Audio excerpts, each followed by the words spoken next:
Keraton Kasunanan Surakarta Hadiningrat memiliki banyak bangunan-bangunan bersejarah yang menjadi ikon. Salah satunya adalah Panggung Sanggabuwana. Panggung tersebut dibangun pada tahun 1708 tahun Jawa atau 1728 Masehi oleh Pakubuwana III. Panggung Sanggabuwana tidak hanya ikon bagi Keraton Kasunanan Surakarta saja, tapi juga Indonesia.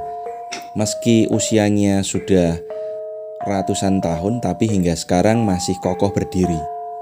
Terletak di Komplek Kedaton Keraton Kasunanan. Panggung Sanggabuwana ini memiliki tinggi sekitar 30 meteran atau lebih.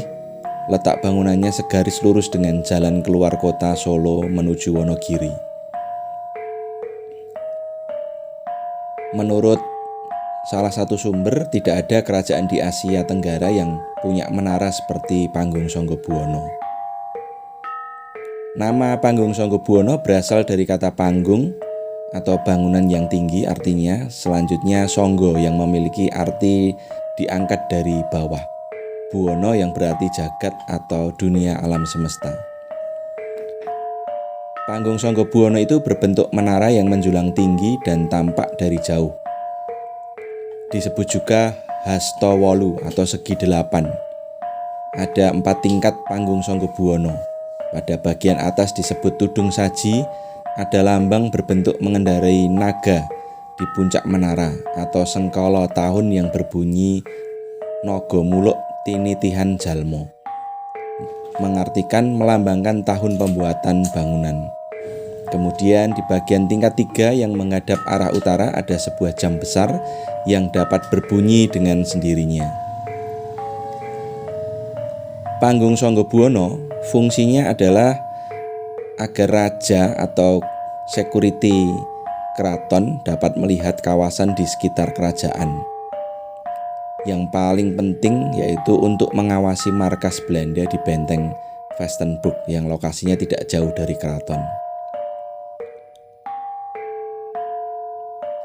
Nah, di sini perlu saya luruskan, banyak mitos yang beredar kalau Panggung Sanggabuwana ini dipakai Raja Keraton untuk bertemu dengan Ratu Laut Selatan, terus bercengkrama di situ untuk para raja-raja. Nah, itu semuanya hoax.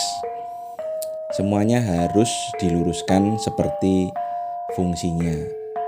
Kenapa ada cerita Panggung Buwana itu dipakai sebagai tempat bertemunya Nyi Roro Kidul atau apa ya, entitas lainnya bertemu dengan raja, karena Panggung Sanggabuwana ini adalah menara keamanan intel keraton ya di sini. Senjata keraton banyak yang disimpan di sini. Jadi ini adalah bangunan yang penting sekali, tidak semua orang boleh masuk sini. Nah, kemudian diciptakanlah cerita bahwa tempat itu adalah tempat yang mistis, sakral, dan tidak boleh ada sembarang orang masuk. Ya, sebenarnya karena tempat ini adalah tempat penting bagi keamanan keraton itu sendiri. Jadi harus steril dari banyak orang, hanya orang-orang tertentu yang boleh di dalam Panggung Sanggabuwana ini. Nah, begitu ceritanya. Jadi untuk teman-teman yang masih menganggap Panggung Sanggabuwana ini adalah tempat bertemunya raja dengan Nyi Roro Kidul, nah harus dihapus dari pikiran kita.